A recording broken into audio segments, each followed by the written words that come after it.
Dahil subok na ang tikas sa labas ni Tanggol, susubukin ang tapang niya sa likod ng selda. Masasaksihan natin kung gaano katapang si Tanggol at malalaman natin kung paano niya malalampasan ang bagong pagsubok sa loob ng kulungan. Nangangamba si Ben na malaking tao ang gustong yumari kay Tanggol at ang kanyang grupo. At hindi alam ni Tanggol kung sino dahil sa dami nilang nagawang katarantaduhan nang sila'y nasa labas. Mapapaisip si Tanggol na posible daw isa sa kanila ay may malaking galit sa kanya. Pero wala siyang naisip kung sino sa kanila. Sa pagtakas sa grupo ni Tanggol, tutulungan at sasamahan sila ni Ben. Dahil kung hindi sila tatakas, kulungan ang magiging libingan nilang lahat. Ngunit hindi makakasunod sa kanila ang kanilang kaibigan na si Tanggol.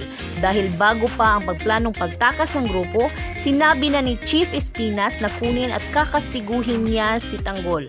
At inutusan niya si Warden Balatukan na kunin si Tanggol sa kanyang silid na walang nakakaalam.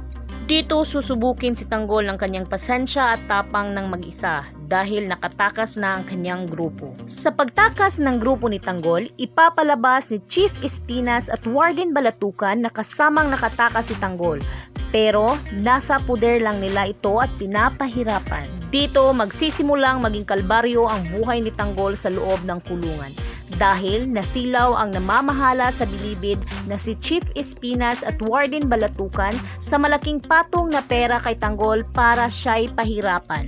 Sa tindi ng nakabantay kay Tanggol, mahihirapan siyang makatakas sa bilibid. Sa kabilang dako, labis ang pag-aalala sa lola ni Tanggol at ang kanyang ina. Hindi nila alam kung nasaan nagtago si Tanggol at ang kanyang grupo.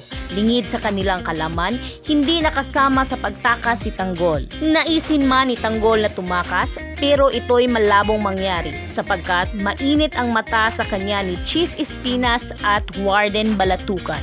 Please share, like, and subscribe para lagi kang updated. Maraming salamat po!